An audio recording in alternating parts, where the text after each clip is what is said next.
Hello, everyone, and welcome. My name is Victor Chirone. I am a registered homeopath here in the province of Ontario. I'm also a clinical herbalist. And today I'm going to be speaking to you about homeopathic medicine.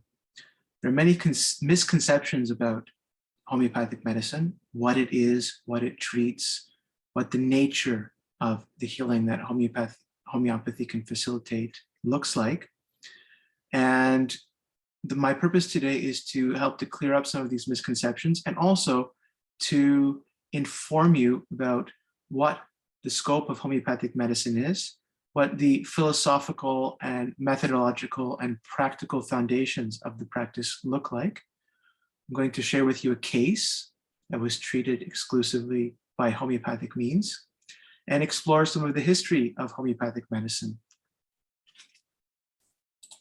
So homeopathy was founded by Dr. Samuel Hahnemann. His dates were April 10th, 1755 to July 2nd, 1843.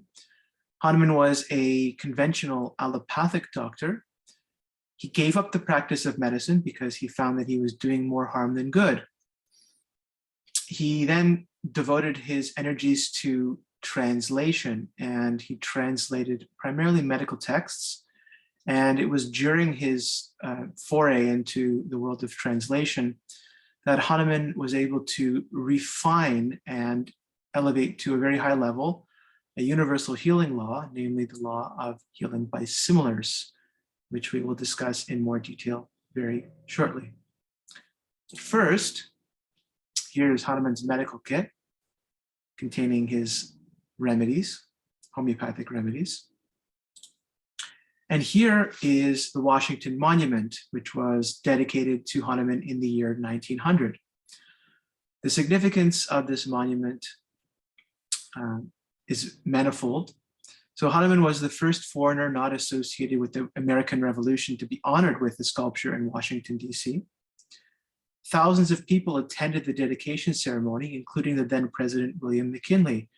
And this goes to show with what respect and what reverence the system of homeopathic medicine and its founder, Samuel Hahnemann, were held in and were shown.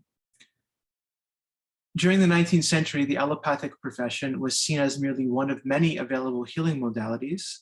Midwives, indigenous healers, lay and professional herbalists, osteopaths, and chiropractors were not seen as alternative. They were simply part of the landscape of medical practice of the day. Some of these professions established their own medical colleges and hospitals, and homeopathic medical colleges and hospitals were widely established throughout North America and Europe. Today, we can see a flourishing of homeopathy in India, where there are over 100 million people who rely exclusively on homeopathic medical care. This goes to show that homeopathy is not merely an accessory to allopathic medicine, but is in fact a complete, reliable, and deeply effective system of healing. A bit about the history in Canada. The woman whose picture on the left here, Emily Stowe, was the first female physician to practice in Canada and was instrumental in the founding of Women's College Hospital in Toronto. Now, what's not very well known was that she was a homeopath. And the Women's College Hospital website, in fact, does not mention this, and one would be hard-pressed to find this information. But in fact, she was a homeopath, and it was her resolution that medical education for women be recognized as a necessity, and consequently that facilities for such instruction should be provided, hence the founding of Women's College Hospital.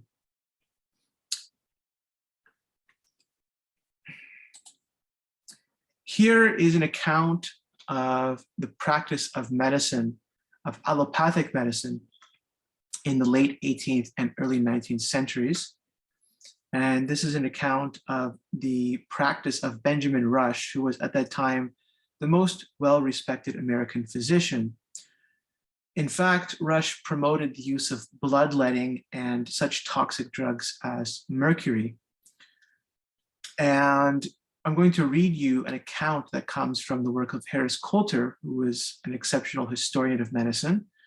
Specifically, this text is extracted from his account of the rivalry between the American Medical Association and the homeopathic medical societies in America.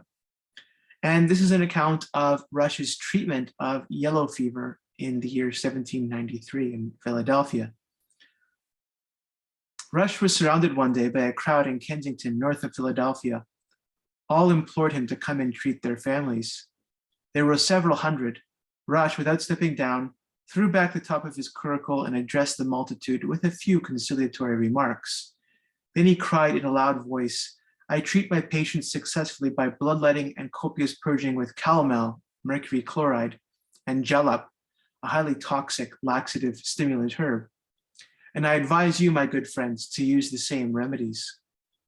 "What?" called a voice from the crowd. "Bleed and purge everyone?" "Yes," said the doctor. "Bleed and purge all Kensington. Drive on, Ben." So this goes to show the barbaric state of allopathic medicine during the late 18th and early 19th century, and perhaps give you some sense of Hahnemann's resolution to establish a more humane, more effective, and less toxic system of healing. So when we look at the mortality rate for cholera during this same time period, we see that under allopathic care, it ranged from between 40 to 80%. This is the mortality rate. When we contrast this with the mortality rate that was seen in the homeopathic hospitals of the same period, we can observe a much higher success rate under the care of homeopaths than under the care of allopaths. So the mortality rate in London's 10 homeopathic hospitals during the decade was reported at a mere 9%, in Bavaria at 7%, in Russia 10%, and in Austria 33%, but this is, again, compared to a 66% mortality rate under conventional allopathic care. Cholera also devastated the United States during the same period, along with yellow fever, typhoid, and scarlet fever. Homeopathic success rates were again significantly higher than those of allopathic medicine in treating these epidemic diseases. And as such, homeopathy quickly spread across the continent. In 1844, the American Institute of Homeopathy was founded as the first national American medical society, preceding the American Medical Association by several years. This is also the case in the Canadian context. Homeopathy was, in fact, the first regulated medical profession in Ontario.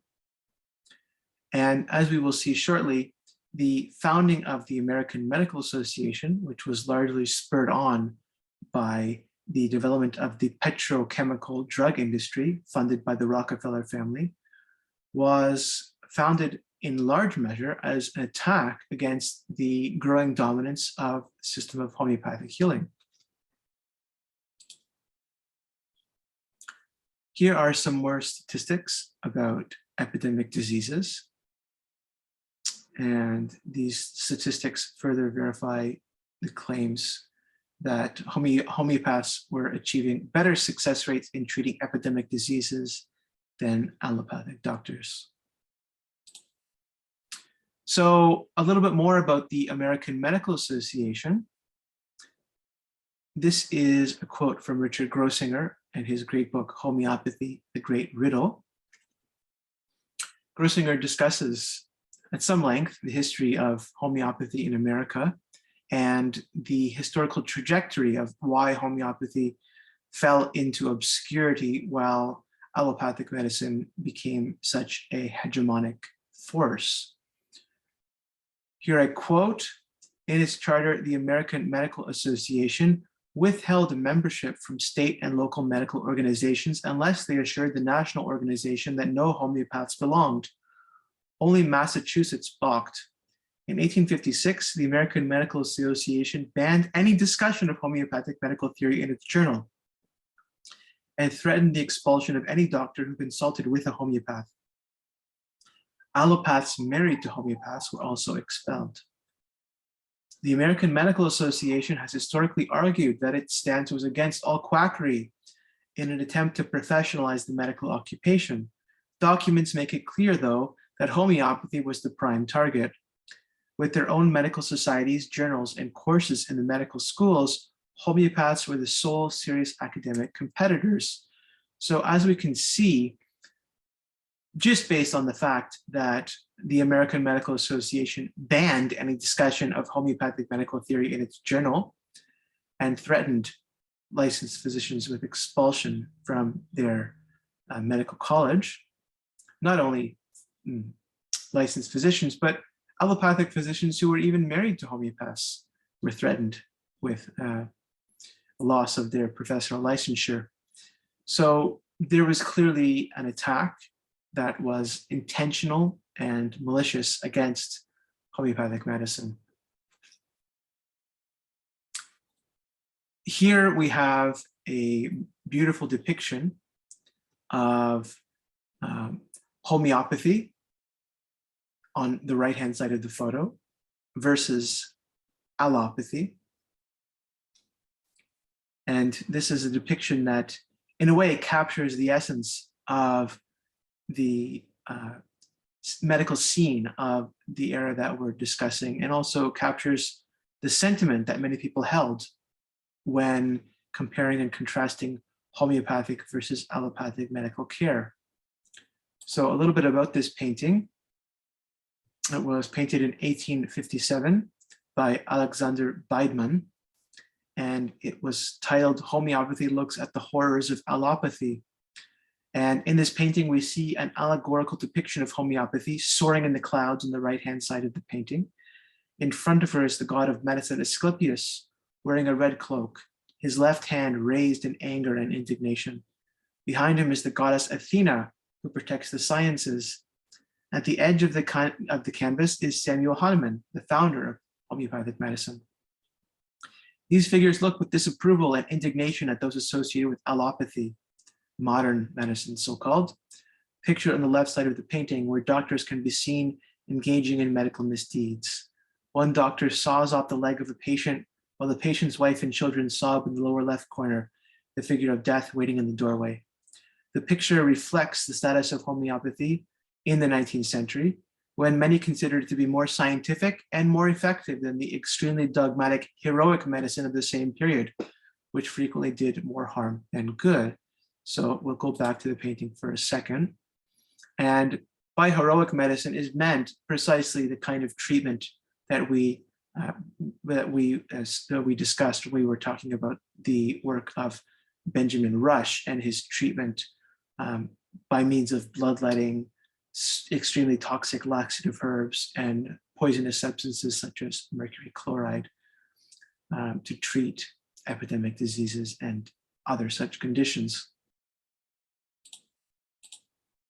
So continuing on, what does the word homeopathy mean? Homeopathic medicine is based on the law of similars, similia, similibus, curantur, which literally means let similars be cured by similars, or like is cured by like. The word homeopathy is made up of the prefix homeo, which means same or similar, and the suffix patho, which means suffering or disease. Hahnemann contrasted the homeopathic method with the allopathic method, which is philosophically and practically oriented around the use of opposites rather than the use of similars in the treatment of disease. And so allopathy maintains the principle of contraria contraris, namely opposite cures opposite. The law of similars has a long history in medicine that predates the work of Hahnemann and the founding of system of homeopathy. And it in fact goes back at least to the time of Hippocrates, who is largely called the father of modern medicine. And it was Hippocrates who maintained that by similar things, a disease is produced, and through the application of the like is cured. Now, it was Hahnemann who took the law of similars and refined it and arguably perfected it through a sophisticated understanding of posology, or dosage, and also through the use of specific medicines and the notion and practice of proving medicines, which is a practice whereby a group of individuals are administered a substance that has been potentized, usually has been potentized, subjected to serial dilution and succussion or vigorous shaking. Once the medicine exists on a dynamic plane, it is then administered, and the effects that it has when given at a sufficient dosage to test subjects is then carefully documented and recorded. And those symptoms, the proving symptoms, through the introduction of what one could call an artificial disease entity that is the dynamized substance, elicits specific symptoms that then become characteristic of the potential curative powers that that same medicine has when a sick person comes to a homeopath and seeks treatment for their complaints. If their complaints match the symptomatology that arose from a specific proving of a specific substance, then there is a chance that that substance can act curatively for their affliction. So here is a botanical drawing of Cinchona officinalis, and it was this medicine specifically that led Hahnemann to develop and refine the law of healing by similars. Here I quote from Wenda Brucer O'Reilly, who is one of the translators of Hahnemann's Organon of the Healing Art, which is the fundamental philosophical and methodological texts that all homeopaths rely upon.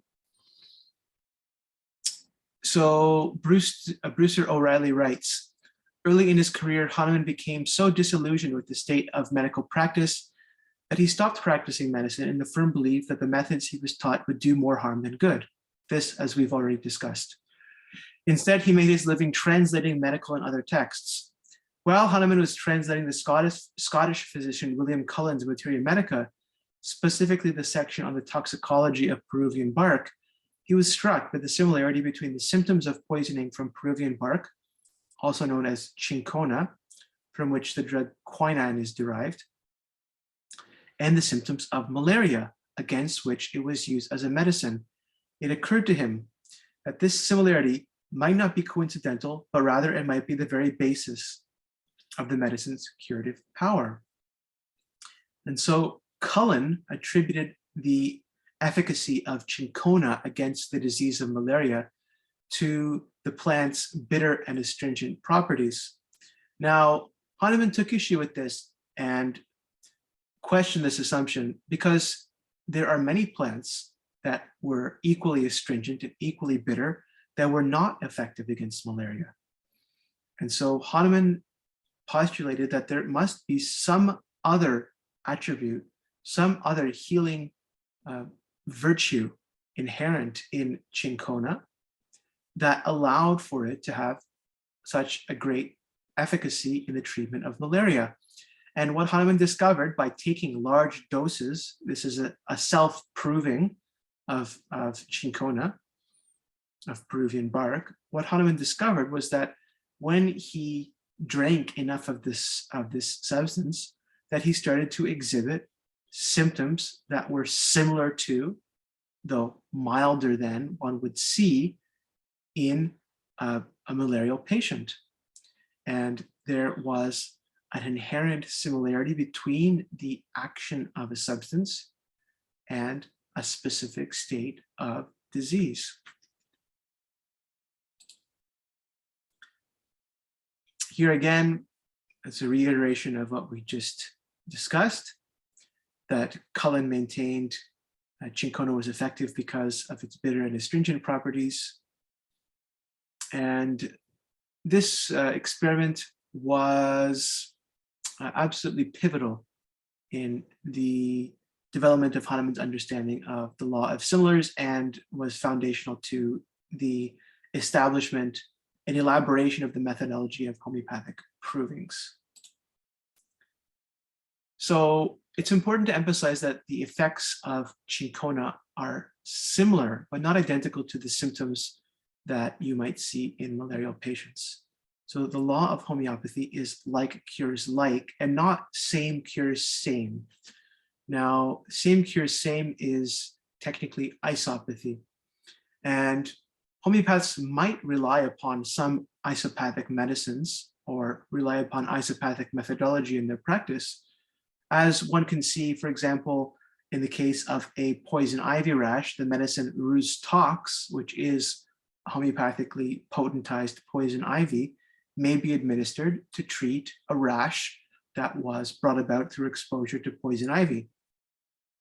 Now, though not homeopathic in the precise definition, it still falls within the purview of homeopathic practice, but needs to be distinguished. So through careful experimentation, Hahnemann greatly refined and advanced the notion and practice of healing through similars, and developed a sophisticated understanding of posology or dosage that reflects the Similia principle. Hahnemann discovered that a medicinal substance, when taken at a sufficiently large dosage, would engender symptoms that are similar to those that it can also work to cure in a sick person.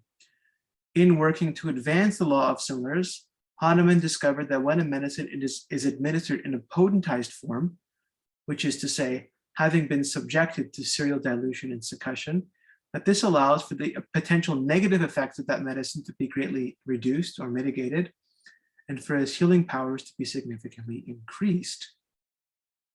This is one of the reasons that homeopathic medicines are not given in a crude form, usually, but are administered in a potentized form. And the safety profile of potentized medicines becomes especially clear when we consider the use of toxic substances, such as we saw in our example of Dr. Rush and the treatment of yellow fever and his use of mercury. Now, Hahnemann recognized that mercury did have potential healing powers, but that in its crude form, it was far too dangerous to be used. And so by diluting and succussing the remedy, by diluting and succussing mercury, one could harness its healing virtues and simultaneously diminish its potential negative consequences to the state of health. We also see, and we'll discuss this in more detail as we go on, that when a substance is subjected to the process of dilution and succussion, that it acts on a dynamic, on an energetic plane of the organism, and not purely on a physical material level. And this is foundational to the practice of homeopathic philosophy, methodology, materia medica, and prescribing. So potentized medicines act on a dynamic plane rather than purely on the physical material level of the organism. This is to say that potentized medicines have a global healing effect through the stimulation of the body's own innate healing capacities. So when we're working with a dynamic medicine, we're not forcing a material change in the organism, we're initiating a response on the energetic or subtle level, which is not to say that the medicines do not have material effects. They do, but the effects, the material effects are, one could say, secondary to the energetic effects that the medicines facilitate. Hahnemann writes, all medicines without exception cure those diseases whose symptoms most nearly resemble their own and leave none of them uncured. So here is an expression of the highest ideal of cure, which comes about by way of the employment of similar medicines, not through opposite means. So when the dynamic action of a medicine is stronger than a given dynamic affection, which is to say, an individual state of disease, and the symptoms provoked by the medicine possess a high degree of similarity to the symptoms of a given state of disease, then the medicine will overpower the disease, thereby affecting a curative response in the sick person. So through the administration of a potentized medicine, what homeopaths are trying to do is overpower the morbific affection that a patient is suffering from, and in overpowering it through the use of a potentized medicine to reinstate equilibrium, balance, and health in the patient. So one of the important distinguishing features of homeopathic medicine is its view that there is an immaterial vital force or life principle which governs and oversees the life of the organism. So Hahnemann begins his organon with a critique of the material view of disease that underlies allopathic modes of treatment. Hahnemann writes, material view of disease. Generally speaking, the old school of medicine, allopathy, presupposes in the treatment of diseases in order to cure them nothing but material causes, partly blood excess, plethora, which is non-existent, partly disease materials and acridities. Therefore, the adherents of the old school have the life's blood drained off, and they strive to sweep away the fancied disease matter and conduct it elsewhere through emetics, evacuations, salivation, sweat, and urine promoting means, drying plasters, suppurations, fontanelles, etc., under the delusion of being able thereby to weaken and materially eradicate the disease. Instead, they augment the sufferings of the patient thereby and deprive the organism through their painkillers of the life energies, vitality, and nutrient bodily fluids that are indispensable for healing. So there's many things to note with this passage. Most importantly is that from the homeopathic perspective, perceiving disease as a materially based phenomena is going to lead to potentially more suffering and is not the most efficient, expedient, and effective means of arriving at a curative result. We see that Hahnemann takes issue with the notion of material cause of disease, which he calls non-existent. And so we will explore in more detail now, if disease, the question that if disease is not a materially based phenomena, how then can we explain disease and how can we treat it? To approach this question, we can look to a contemporary scientific enterprise, namely the field of psychoneuroimmunology. So the notion of the vital force, which we were briefly introduced to in the previous slide, has many parallels with contemporary findings in psychoneuroimmunology. So psychoneuroimmunology studies the interactions that take place between the central nervous system, the endocrine system, and the immune system, and the myriad ways in which this bidirectional communication network affects physical health. Psycho-emotional and environmental influences significantly affect a person's overall state of health through shaping behavior, modifying stress responsivity, as well as through immune modulation. This has been a fundamental postulate of homeopathic medicine since the time of its inception, but which is only now coming to be widely recognized and embraced in wider scientific circles. We can see this in Hahnemann's claim that the vital force is responsible for governing and enlivening the living body and allowing it to function in a state of harmony and balance on the level of both feeling and function. So this claim is entirely consistent with the contemporary scientific view that the psychoneuroendocrine immune axis serves as a homeostatic controller of the entire human organism. There is no discrepancy between this claim and Hahnemann's claim about the vital force governing and enlivening the living body and allowing it to function in a state of harmony on the level of both feeling and function. Of course, Hahnemann did not have the contemporary language of psychoneuroimmunology or any other contemporary field of science because he wasn't alive. But to be sure, if Hahnemann were alive today, then his theories would be entirely consistent and are entirely consistent with what we are finding in many fields of contemporary science.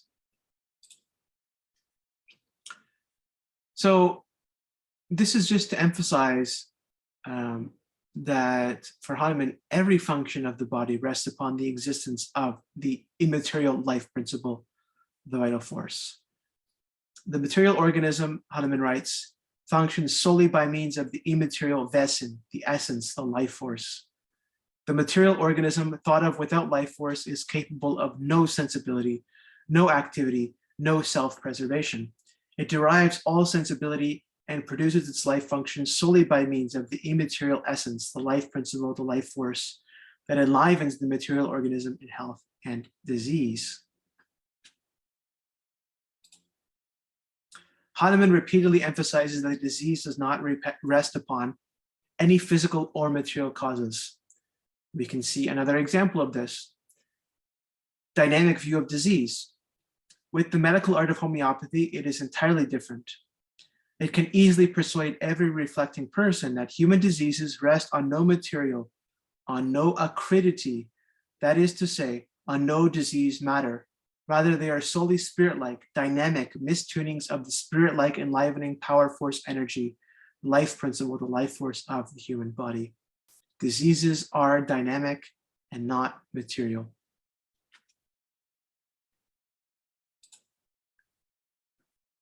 What does it mean to say that disease is a dynamic phenomena?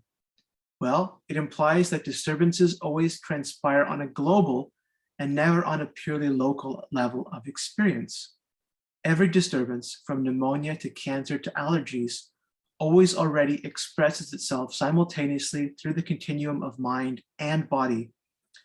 The idea that diseases originate in the mind, or conversely, that they have a physical basis, are both incomplete and unsatisfactory explanations. Ultimately, the origin or source of disease must always be sought beyond both mind and body. And so we might call this the vital level or the level of sensation. And this is the level that we're working with when we're administering homeopathic medicines, on the vital level, on the level of sensation, which cannot be reduced to mind or to body alone. It contains both, but exists beyond both simultaneously. Where do these ideas originate from? Well, one may argue that they originate in the tradition of alchemy. And pictured on the left here is Paracelsus. And while there's no direct evidence that Hahnemann read Paracelsus or wrote about Paracelsus, it is inconceivable that he was not aware of the theories that Paracelsus put forward, especially as a translator of medical texts. The reason that we bring Paracelsus up here is because his notion of disease as a dynamic phenomena, as disease as a consequence of a mistunment of the spiritual principle, the spiritual energy, force, power that underlies and allows for the functioning of the human organism. Paracelsus maintains that disease is, again, a spirit-like mistuning of the vital force, just as Hahnemann does. And so disease for Paracelsus was not to be understood as materially based phenomena.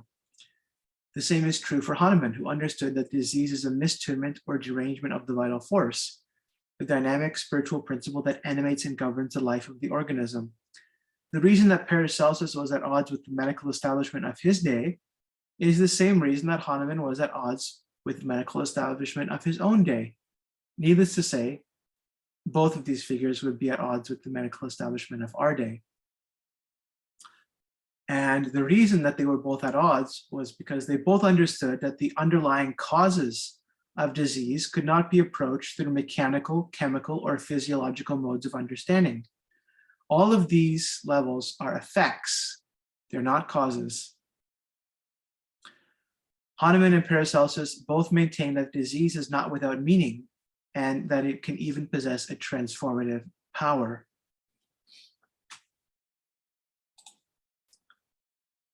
Here we have an account authored by Franz Hartmann, who was a 19th century occultist and physician.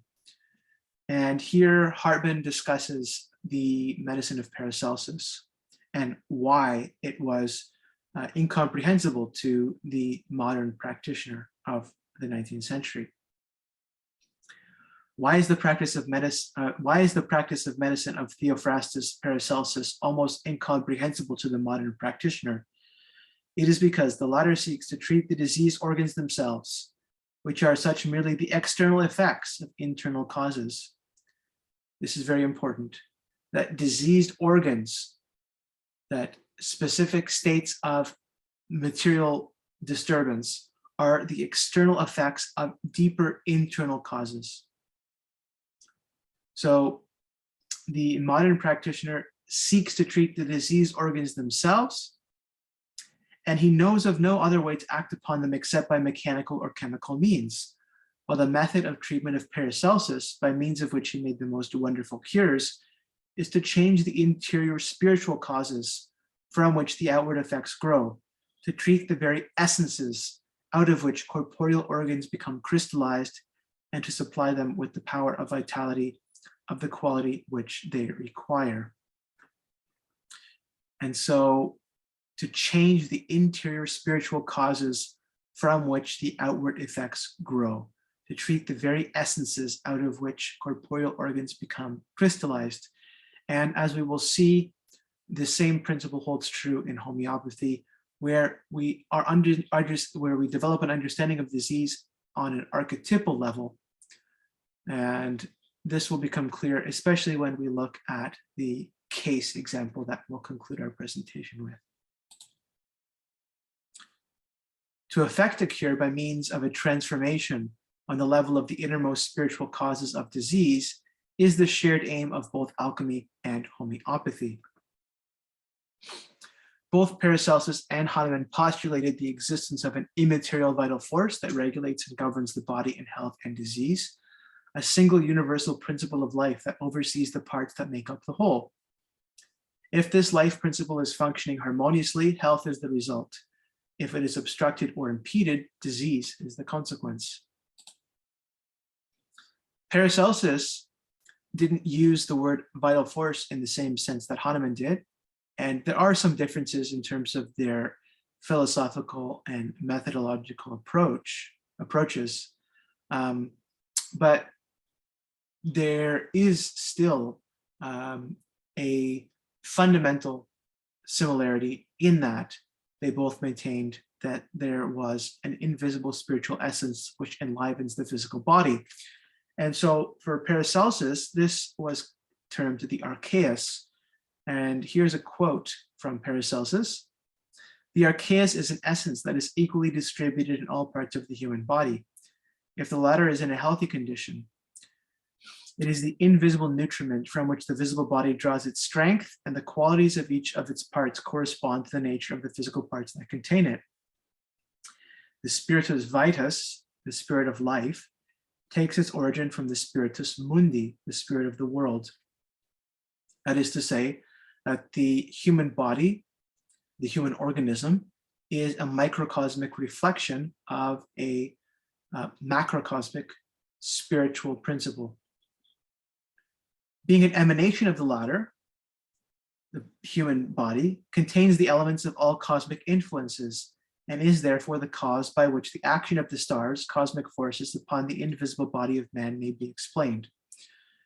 So here we see a reflection of the hermetic and alchemical maxims of as within, so without, and as above, so below, applied very nicely to the understanding of the nature of health and disease. So while Hahnemann did not speak of the influence of the stars or of cosmic forces upon the state of health, we can nevertheless make a convincing argument that his formulation of the vital force does, in fact, have significant implications when it comes to thinking about cosmic processes and contemporary theories of quantum physics. Homeopath Irene Schlingensief-Brisch has suggested that the idea of a vitalizing force, which came to prominence in the science of the 18th century, may have been abandoned in favor of a mechanistic worldview out of a, quote, fear of a deeper reaching cognition of a primal force, expressed in life as much as in death. She postulates that exploring the implications of such a primal force could bring about a paradigm shift to contemporary science.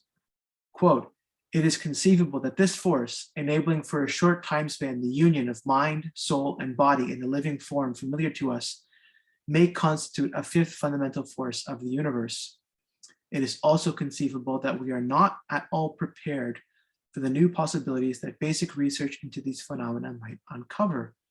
And so her claim that the vital force needs to be put alongside the other forces that physics recognizes, namely the strong force, the weak force, the electromagnetic force, and the gravitational force. And that were this to come about, that we would see nothing less than a total paradigm shift in contemporary science. So the question then arises of how we can come to know and treat disease if disease is not anything physical or material. Well, from the perspective of homeopathy, diseases can only be known through their characteristic signs and symptoms, which serve to reflect the activity of the vital force. In order to arrive at a sound understanding of which medicine to use for a given patient, that patient's disease state must be perceived in its totality. Hahnemann maintains that a disease can only come to be correctly perceived through the totality of its signs and symptoms, and that it is the symptom totality that guides the homeopath to the correct remedy in each case. Echoing Hahnemann's sentiment, the American homeopath, pictured on the right here, James Tyler Kent, expressed that the totality of symptoms, is all that enables the physician to individualize between diseases and between remedies. The entire representation of a disease is the totality of symptoms, and the entire representation of a drug is the totality of the symptoms.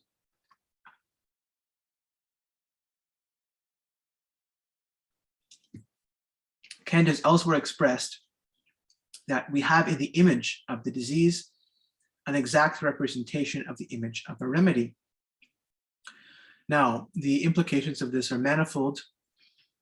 To discuss briefly what is implied by Kent's statement here, that we have in the image of the disease an exact representation of the image of a remedy, is that substances that are found in external nature are encoded with a field, an energetic field effect that they exert when they are transformed into potentized substances. And we can say that every force evolves a form. Every substance is the effect of a cosmic force that is solidified, a process that has come to a seemingly static state of existence. Now, when we have a dynamic medicine, a potentized substance, we are able to tap into the cosmic processes that went into the formation of a given substance. And what we find is that these same cosmic processes, these energetic field patterns, also underlie specific states of human disease. Because, again, as we saw reflected in the alchemical and hermetic philosophical axioms, as above, so below, as within, so without, we see that the constitution and makeup of the human being, both in states of health and in states of disease, are reflected in processes that take place in external nature.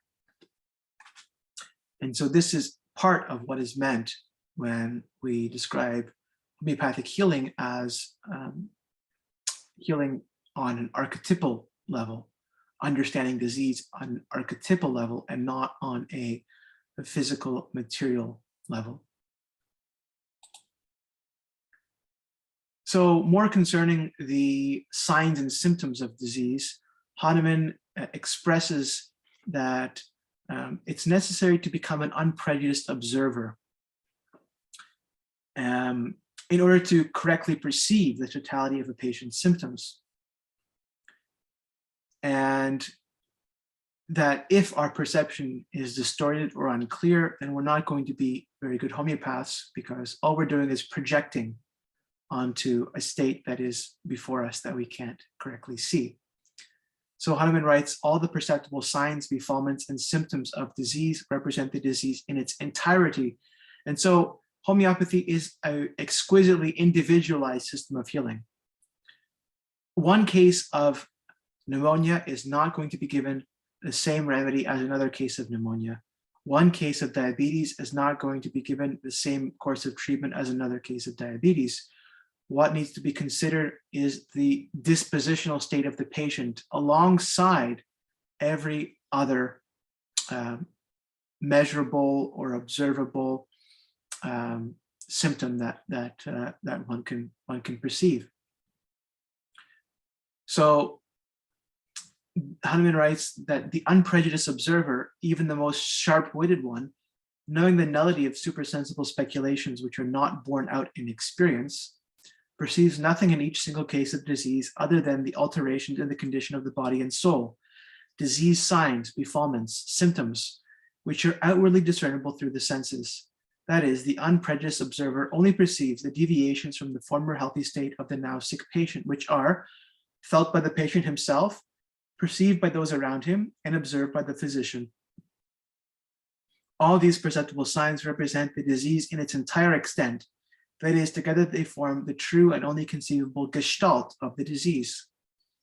So we're looking at disease as a whole, and in order to look at disease as a whole, we have to understand the experience of the patient. What has the patient undergone through the course of this disease? How did it begin? Has the patient changed on the level of the mind? Has their disposition shifted in any way in terms of their attitude towards life, in terms of how they treat themselves, in terms of how they treat others, in terms of their appetites, their aversions, their desires, and so on. We also have to inquire as to changes that people that have been around this patient have observed. And we also have to take into account, as homeopathic physicians, our own observation. What do we notice about how the patient comports him or herself? How do they behave? How do they express themselves? What is their appearance like? Is there something about the tone of their skin? Is there something about the tone of their voice? How are they dressed? All of these considerations are potentially relevant in order to arrive at the most accurate prescription. Hahnemann further discusses the totality of symptoms and says that the totality of symptoms, along with the patient's circumstances and any contingent miasm, and we will discuss what is meant by the notion of a miasm, the totality of symptoms, I'm sorry, there's a typo here. The totality of symptoms is essentially all that there is to go on when there is a given case of disease that's presented to the physician. So Hahnemann writes that in cases of disease where there is no obvious occasioning or maintaining cause to be removed, we can perceive nothing but the disease signs. So if there is a maintaining cause, such as the patient living beside a toxic environment, or being exposed to toxic chemicals on a regular basis, or poor dietary habits, then of course, the underlying maintaining cause needs to be corrected because it is what's bringing about a disturbance. But if there is no underlying occasioning or maintaining cause, then all we have to go on are disease signs. Therefore, Hahnemann writes, it must be the symptoms alone by which the disease demands and can point to the appropriate medicine for its relief, along with regard for any contingent miasm, with attention to the attendant circumstances. The totality of these symptoms is the outwardly reflected image of the inner essence of the disease, that is, of the suffering of the life force. So you can see what is meant by the totality of symptoms. Symptom is not necessarily something pathological, but also the symptoms are also reflective of, again, the dispositional state of the patient, along with physical complaints, along with environmental stressors, along with habits of diet, exercise, hygiene, etc. So why does Hahnemann give importance to this notion of a miasm, and what is a miasm? So in order to understand the notion of the miasms, it's useful to distinguish between acute and chronic diseases. Homeopathic medicine is quite comfortable dealing with both acute and chronic diseases, and makes a clear distinction between what constitutes an acute disease and what constitutes a chronic disease. So acute diseases are characterized by a rapid onset and affect the individual for only a short period of time. These examples of acute diseases include the flu and rotaviruses. In relatively healthy individuals, the immune system is able to mount a natural defense against acute diseases, from which natural immunity may often result. It has long been established that exposure to acute infectious agents is important for the health and development of the immune system. Chronic diseases, by contrast, tend to appear over longer periods of time and gradually compromise the state of health. The symptoms of chronic disease, such as cancer or heart disease, may only become apparent once the disease has progressed to an advanced stage of pathology. So a person can have cancer, a person can have heart disease, and not really know at all. There's no indication that they have such a serious chronic condition, because there are no symptoms that are being expressed in the early stages of the disease. That's not the case with an acute disease. Hahnemann maintains that the life force cannot eradicate chronic diseases when left to its own devices, and as a result becomes more and more abnormally altered up to the final destruction of the organism. So for Hahnemann, chronic diseases in their true sense, if left untreated, lead to death. Concerning the cause of chronic diseases, Hahnemann writes, chronic diseases arise from dynamic infection by a chronic miasm. So a miasm, in Hahnemann's understanding, is an infectious principle which, when taken into the organism, may set up a specific disease. Miasms may be inherited, acquired, or acute. And Hahnemann distinguishes between acute and chronic miasms. Concerning acute miasms, Hahnemann writes, some acute epidemic diseases are particular acute miasms that recur in the same manner and are therefore known by a traditional name. This is to suggest that epidemic diseases are acute miasms. Some such diseases affect a person only once in a lifetime, where others can be recurring. In line with Hahnemann, Kent, who we discussed earlier, defined an acute miasm as follows. An acute miasm is one that comes upon the economy, passes through its regular prodromal period, longer or shorter, and has its period of progress and period of decline, in which there is a tendency to recovery.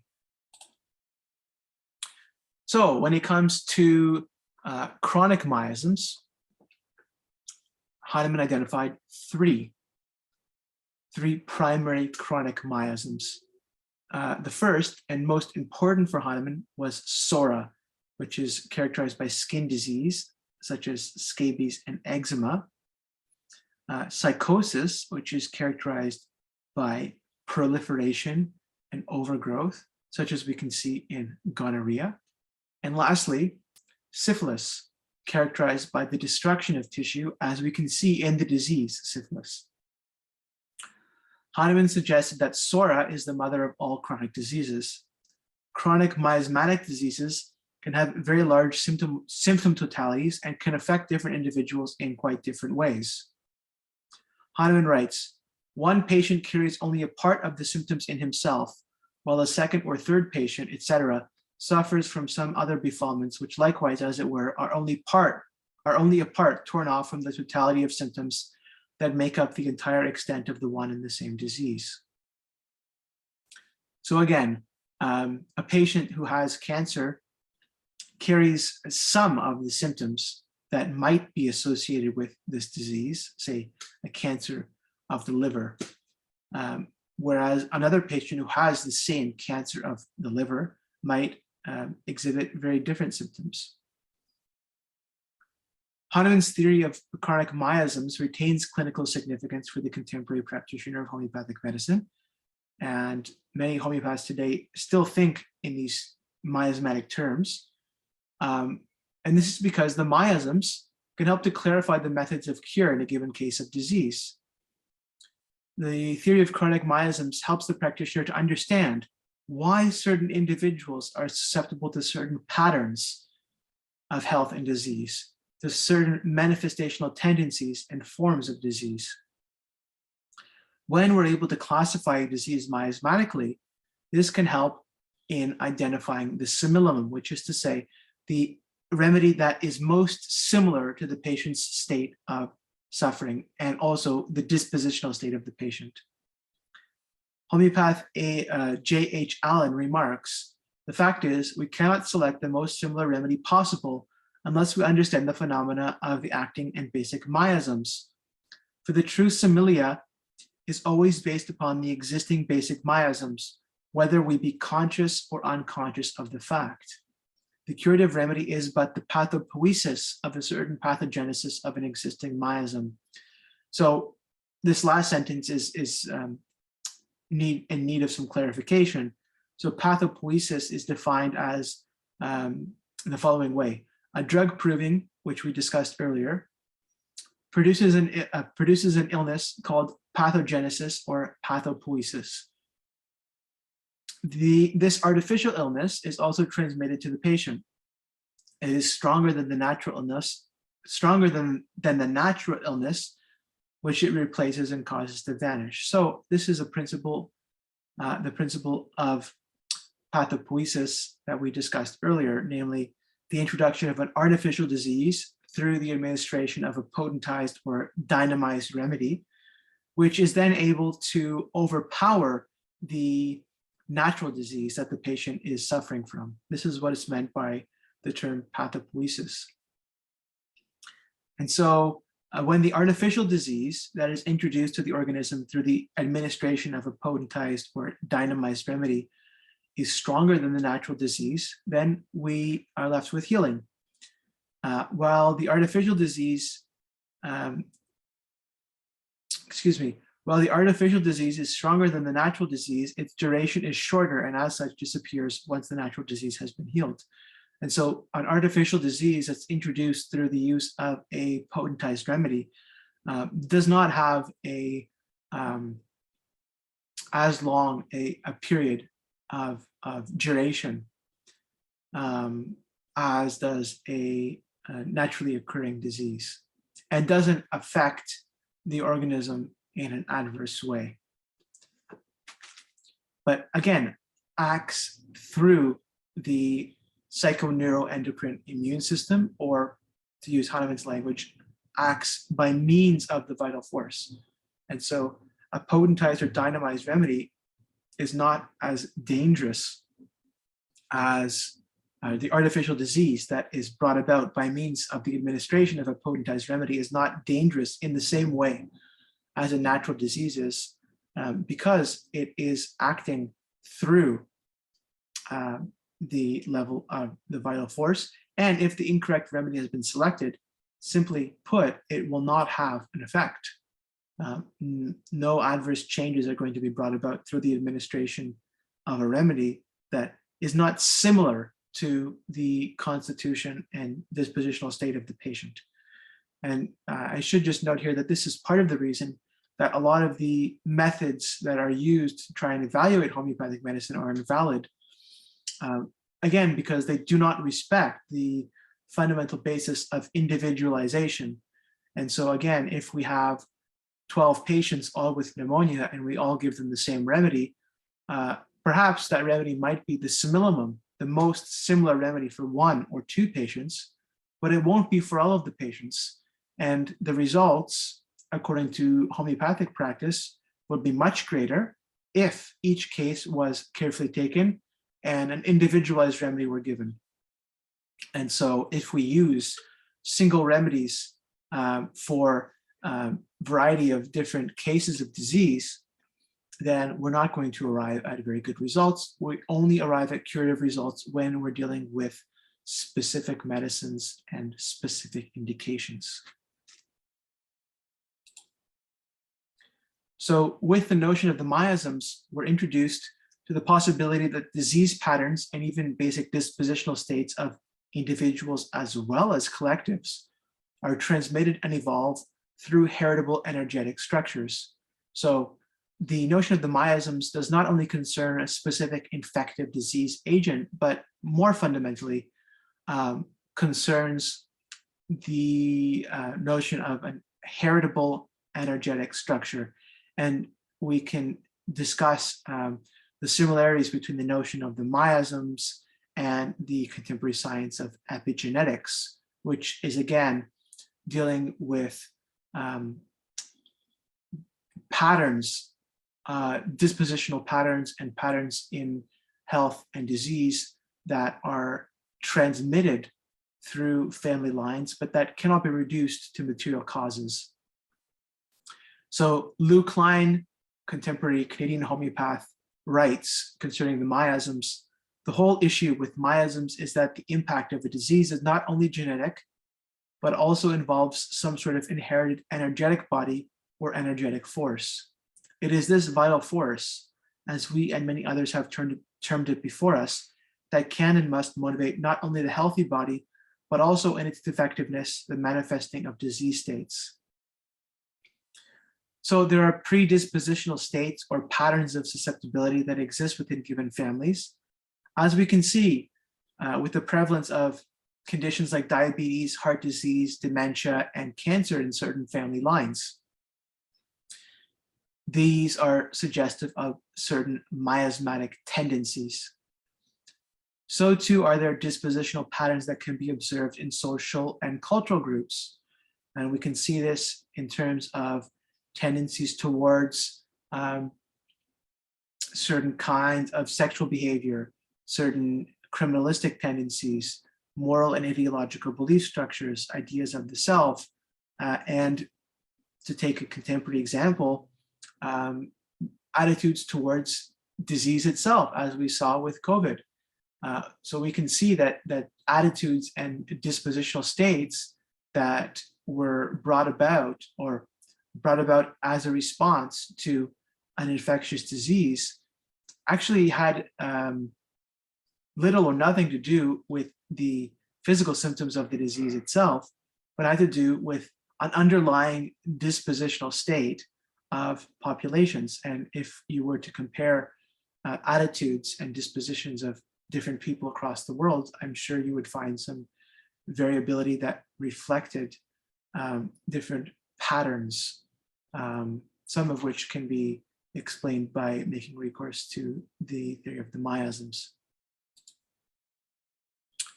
So here are just some keywords that reflect the essential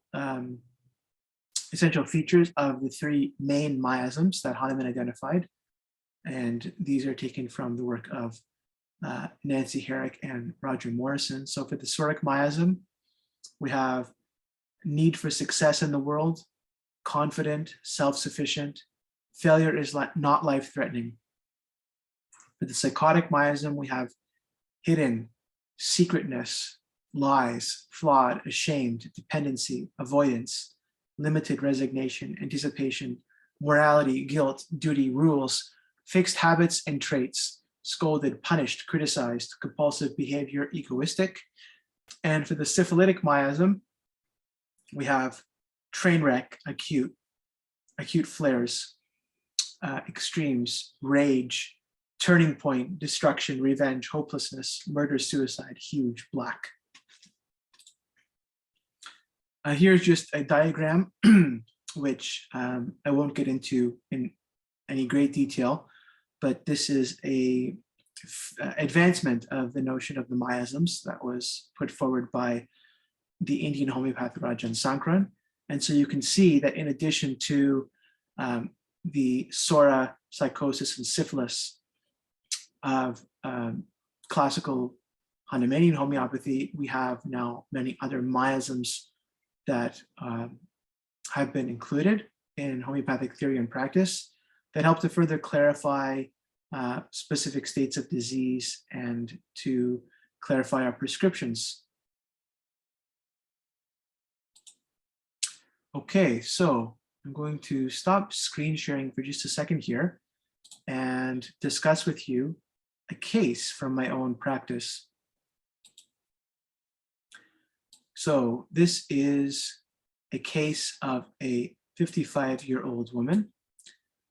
She came to me with a number of different complaints, and she had told me that she had been already to several naturopaths who told her that she has an autoimmune disease.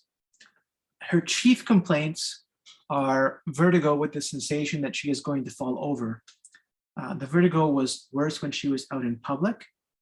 So she's anxious about many things. She's anxious about going out into public as she's likely to get dizzy. And she worries about falling down in the middle of a big store when she's out shopping. And she said that this has never actually happened before, but the fear of this possibility overwhelms her. She has many weird thoughts. She thinks, what if I fall down in here? Her husband and anyone else in her family has no idea of the thoughts that go through her head. She said that she was downtown and had a panic attack. She wondered, wow, what if someone came and hit me in the head with a brick? She has a fear of being attacked. She's worried about homeless people coming up to her and hitting her in the head. She says, she had this fear, even though it was empty downtown. She said that the trauma can make her cry when she thinks what happened to her city. And here she's talking about the hysteria around COVID that she perceived in the city that she was originally from.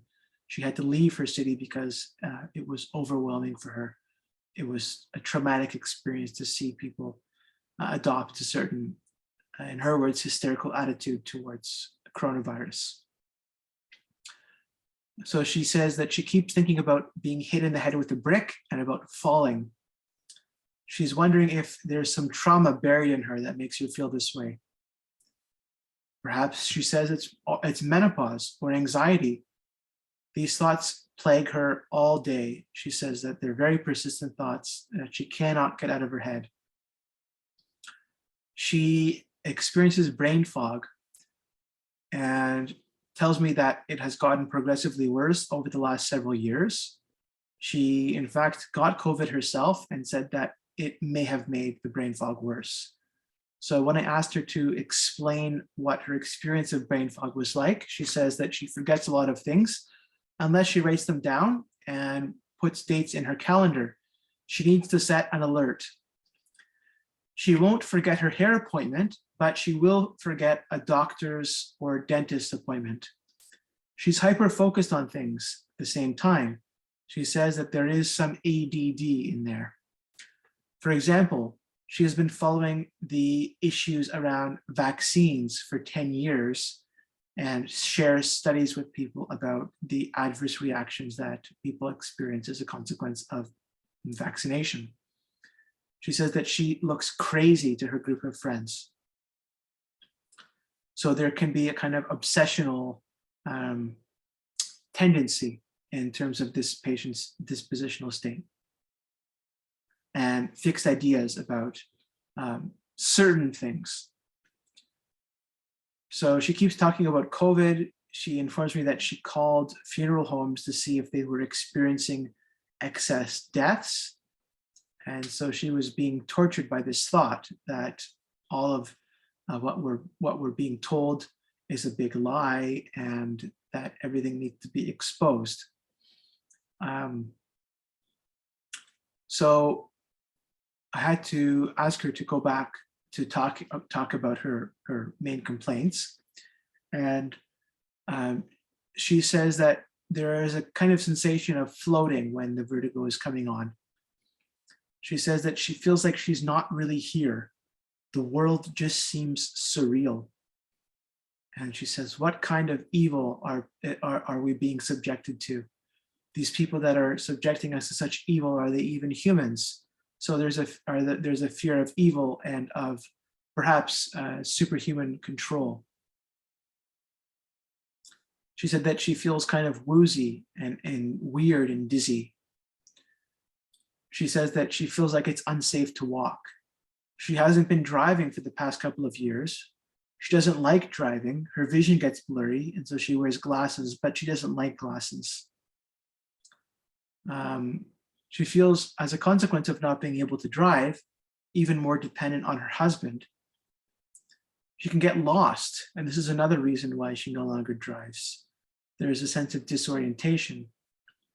When she's driving, she can lose her sense of direction. She also has thoughts that she might get into a serious car accident. She thinks, what if this car crashed into me? And she can also have this feeling when she's a passenger. So there's a tendency that the patient is conscious of thinking of doomsday scenarios, not only with respect to her own life, but with respect to the collective, the life of the collective. She said that she's always had health anxiety. She says that her daughter also has health anxiety. And she says to me that she has that her family has no idea how far this goes. She doesn't want to freak everyone out. Sometimes she's worried that she has colon cancer, and this is because she had a polyp. She worries also about breast cancer. She worries about a tumor that might be there that she can't detect on her breast. She's worried about her eyesight and about losing her vision. So the list never ends. There's always one thing or other that comes up for her, and she tends to Google her symptoms or imagine symptoms, and this leads to self-diagnosis, which of course is a massive exaggeration of her complaints. She says that she doesn't chase doctors. And when I asked her about which of her health concerns, specifically her fears around her health is the biggest, she says by far it's her fear of cancer. So her grandmother had colon cancer, but otherwise there's not really much of a history of cancer in the family. Her father had a stroke. When I asked about other complaints, there's hot flushes that can sometimes wake her up, and they occur randomly throughout the day. In general, she runs warm. She's more affected by heat than by cold. She also has a sense of feeling really tired. I asked her about her energy levels throughout the day. She says that she can feel like she's not vibrant. She feels that she should have more vibrancy in her body. She wants to feel that way. She wants to feel more alive. She feels restless. In bed, she thinks, do I have restless legs? And she's worried about that as another symptom. She's just so restless, she says. Then maybe she thinks that she needs more minerals. So again, we see that she's diagnosing deficiencies, diagnosing specific states of disease. She notices the restlessness more during the night, but she can also feel it during the day. She said that she feels terrible when she exercises too intensely, and it can take her several days to recover. She says her body is hurting so badly after an intense exercise session. She's tired and sore for several days after intense exertion, but she keeps going to these boot camp classes and really pushing herself. So there is a certain kind of intensity also in terms of how this patient organizes her life and her activities. She likes to do things very thoroughly and in a very intense way. As we can see, when she was investigating and examining COVID, she went so far as to try and call funeral homes to inquire about the number of deaths that they had experienced over the last year. So she doesn't rest. She needs to exert and push. And there's a kind of, at times, superhuman effort. She says that she's not an angry person, and this is because she stuffs and suppresses her anger. She said, "Who wants to see that side of me?" She doesn't sweat the small stuff. She tells people her needs and let people know when things are bothering her. She said that she has a craving for carbs and for sugar, and she likes to drink wine. She said that she can have up to 3 glasses of wine most nights, especially during COVID when she was stressed about the state of the world. She said that before COVID, she would drink just on the weekends. Wine for her is a big craving. She also gets cocktails when she goes out for dinner. And she said that the alcoholic tendencies haven't resulted in any specific physical symptoms, but she feels that she's dependent on it. She feels that she's more foggy in her thinking and thinks that maybe the excessive alcohol consumption might be contributing to that. And again, she reiterates a concern that there's a breast tenderness that she's worried is going to turn into cancer, and she expresses that she is afraid of eventually coming down with cancer. So I'm going to go back to sharing my screen,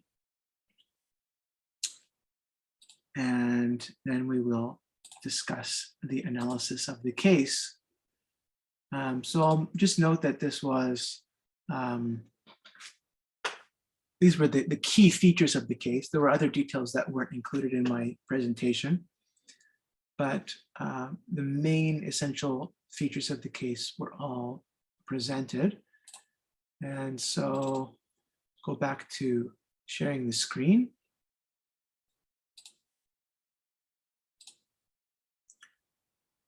Here we have cancer.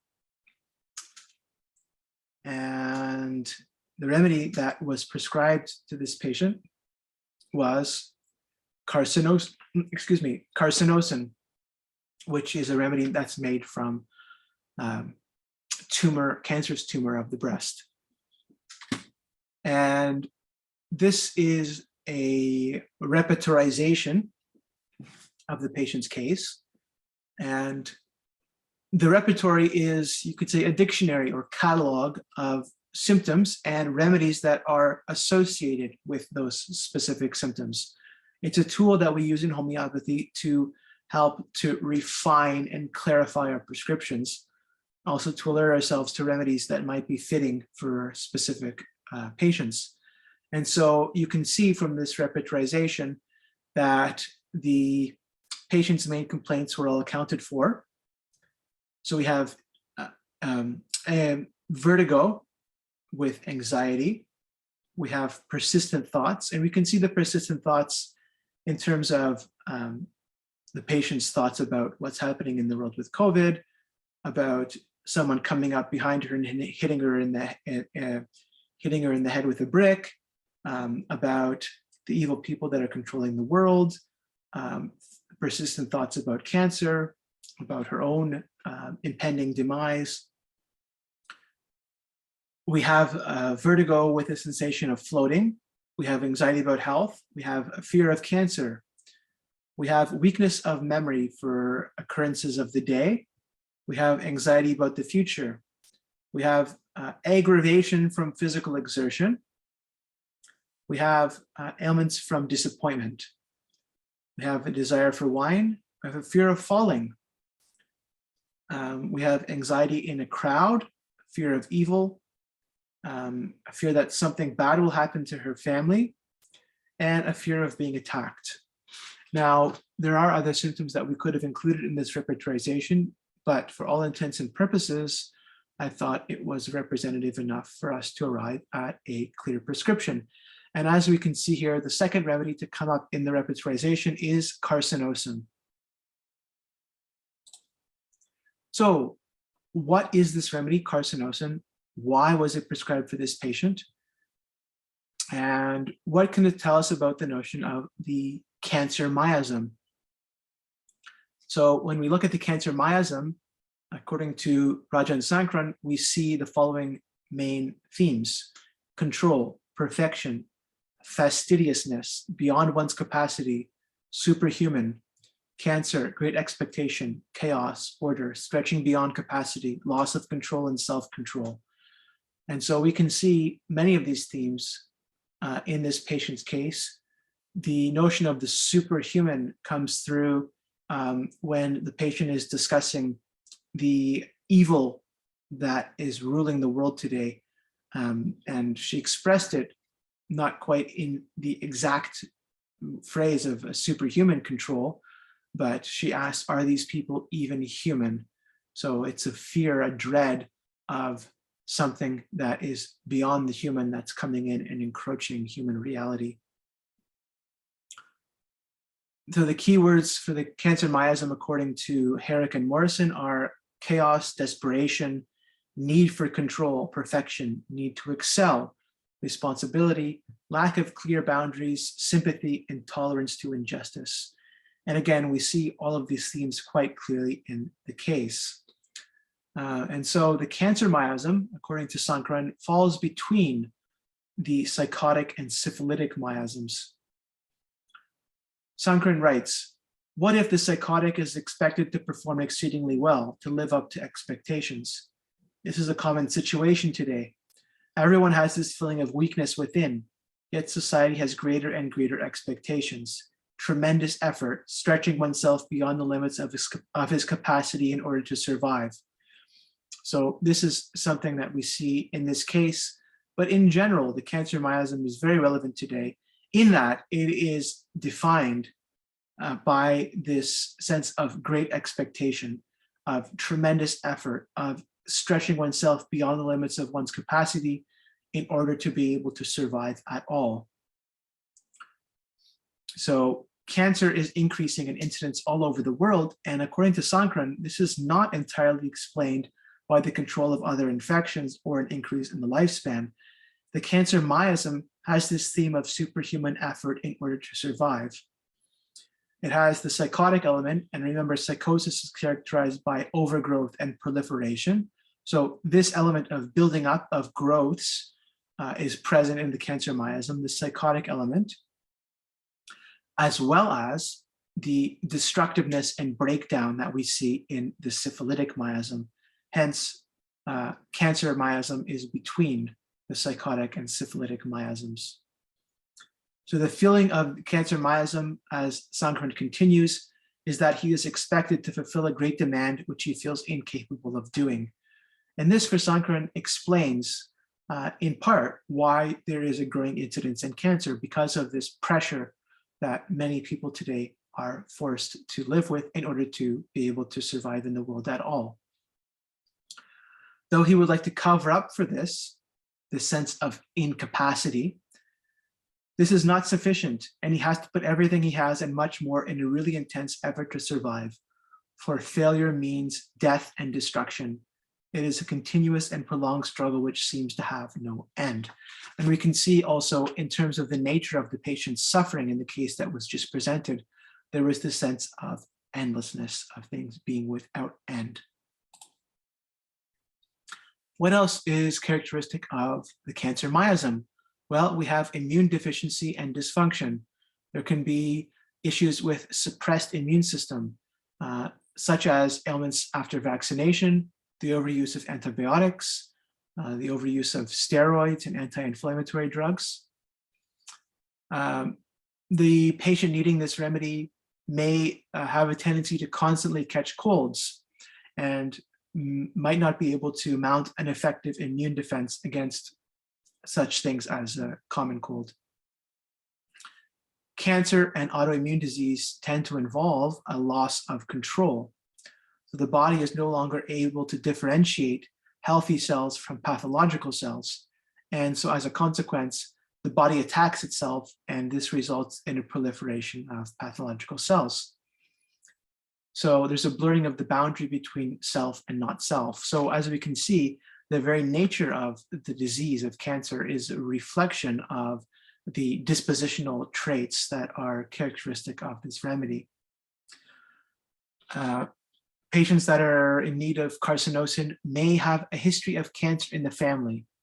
If there are patients who come into practice and both their parents had cancer, their grandparents had cancer, their great-grandparents had cancer, their aunts and uncles had cancer, it's a good sign, good indication that at least as a layer or level in their treatment, that carcinosin can be administered, if for nothing else than to decrease the susceptibility towards the patient themselves developing cancer. There can be extreme sensitivity, such as we saw in our patient who was so sensitive to the state of the world during COVID that she had to leave her home state and move somewhere else. They can be easily overwhelmed. There can be wild and out of control emotions. There can be a chaotic feeling, and the chaos in the outer world is reflective of or a projection of an inner state of chaos. And so a patient may perceive the world as actually more chaotic than it is, and this is because they're projecting their own inner state of chaos onto the external environment. So there can be a compensation for feeling that one's emotions and environmental circumstances are beyond one's control by trying to exert control over everything. So there can be a kind of perfectionism, attitude of fastidiousness, of everything needing to be in its proper place. So this is where the patient in need of carcinosin can have a home where everything is very highly organized, where everything is in its proper place, where everything has to be done in a very particular way. These signs of fastidiousness are also suggestive of the cancer miasm and of carcinosin, which is the nosode or remedy made from a diseased material that is characteristic or representative of that miasm.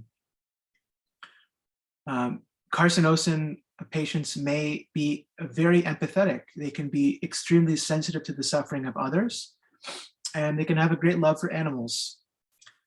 Children who require this remedy can be emotionally and intellectually sophisticated beyond their years. They may prefer spending time with adults more than other children their own age, and they can have difficulty relating to children their own age. They can be quite introverted, shy, and easily embarrassed, but possess highly developed imaginative, intuitive, and artistic abilities. These children may be very clingy and may be afraid of being away from their mother or their father. There's a strong need for a sense of security. It's as if the umbilical cord were still attached. Children and adults requiring this remedy may have been raised in highly controlling environments with extreme demands being placed upon them. So I'm going to stop the screen share for just a second here and share with you the follow-up with this patient. The patient reported to me that after taking the remedy, she hasn't thought of being attacked. The fear of assault has vanished. She says, I feel safe. I'm not fearful of any health symptoms either. Nothing is concerning me to the point of a Google search. I really don't even have breast tenderness, come to think of it. I have more energy as well. I just started going to the gym. We've gone every day. So she's able to work out without getting into these states of depletion. And she said that alcohol is down to several glasses of wine a week. And this is compared to several glasses a day. And so she says, this is pretty significant too. I'm feeling a lot better.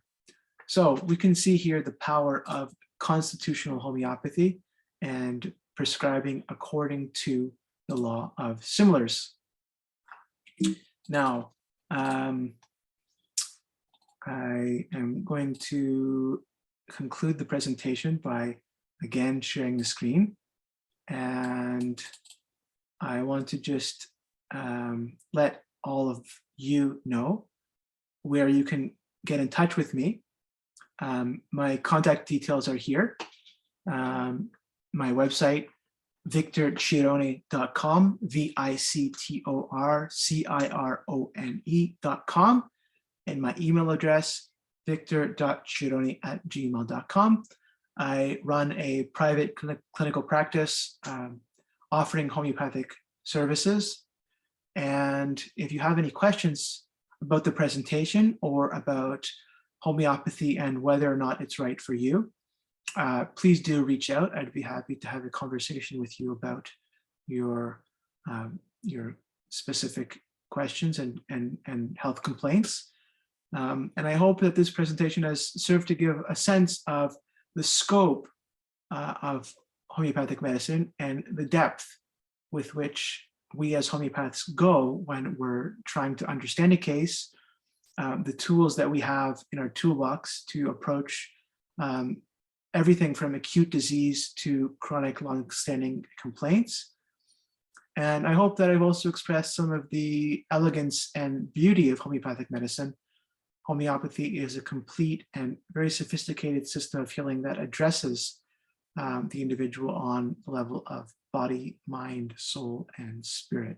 It is truly a holistic system of healing that can lead to not only lasting states of health, but also as Samuel Hahnemann expressed it, and I'll end here with a quote from Hahnemann: "In health, the life force keeps all parts of the organism in harmony.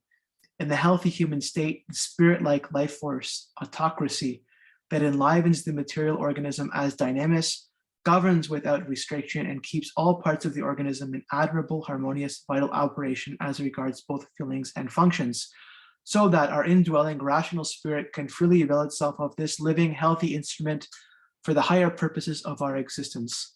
And so for Hahnemann, the purpose of healing in its highest and truest sense was not only the eradication of physical suffering, but to allow for the flourishing of human potential and for the expression of individual states of genius to come to the surface.